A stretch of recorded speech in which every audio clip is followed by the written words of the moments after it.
my hijab because I want people to judge me for who I am rather than what I look like. I don't like it when, I don't think any person likes it when somebody likes them just for how they look like.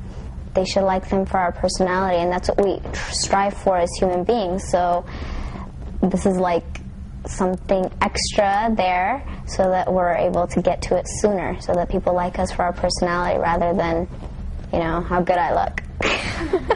Well, the number one reason of why I wear a hijab is to only be submitting to God and to follow God's laws and rules. And, you know, of course, in the Quran, it talks about how a woman should dress modestly and to obey those rules and the foundations of, that God has allowed for us and has established for us to live on our day-to-day society. I wear my hijab because I think it's a form of respect, and people look at you as a person, not as a woman. Generally, a common misconception about my hijab is that I'm oppressed and that I have to ask a man permission anytime I want to do something, and we usually crack jokes about that because we all know that it's not true. No, my father never forced it on me. It was a choice, and I really like it. That's why God says that women should wear scarves, is that back before the actual, you know, Islam came and whatnot, women who wore scarves were royalty. And they were the ones that didn't have to, like, clean and, you know, vacuum, do whatever. That was a symbol of royalty. And therefore, after Islam, what we wear every day is a symbol of royalty. I don't have to do anything if I don't want to. Ideas of when people come up to you and they say, you know, why do you wear it? Are you bald?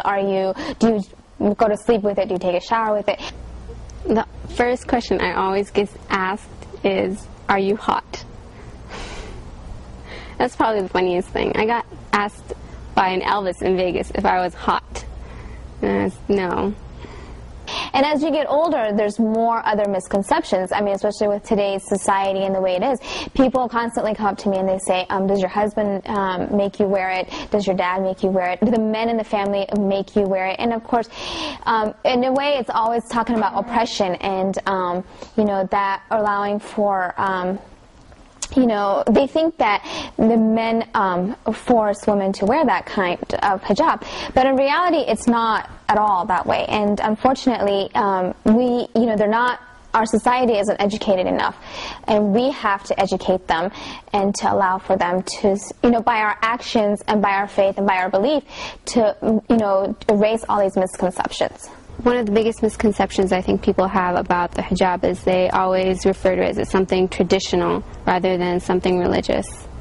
So they'll be like, you stereotype you're from the Middle East, you wear hijab, and I would explain to them that no, it's about Islam, it's not about where I'm from.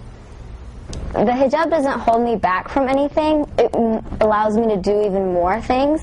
I can do things without wondering what people care or wondering what people think about me, and it just opens up so many more opportunities rather than holding them back. That's a rather normal misconception that people get, that the hijab holds you back rather than enhances your capabilities. I don't think the hijab has ever held me back from doing what I want.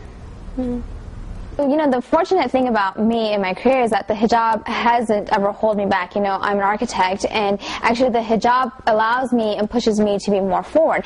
The number one thing that I get from clients, for example, is that men clients love the fact that I wear the hijab because they can focus on work rather than the fact that a woman is in front of them. You know, I'm not a distraction for them. Instead, they're more engaged in business, they're more engaged into how educated I am, they're more engaged into my soul and making sure that, you know, work and progress gets done rather than, you know, a distraction, I almost want to say. So it's always been, I've always had the upper hand because I've worn a hijab.